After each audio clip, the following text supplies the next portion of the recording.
নাকি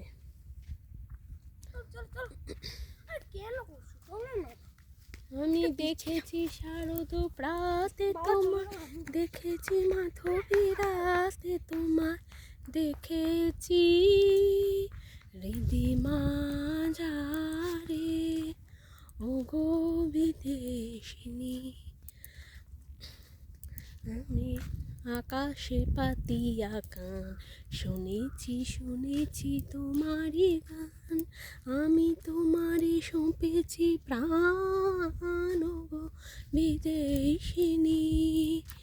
ভুবন ভ্রমিয়া শেষে আমি এসেছি নূতন দেশে, আমি অতিথি তোমারে দ্বারে ও গো বিদেশিনী, ও গো বিদেশিনী।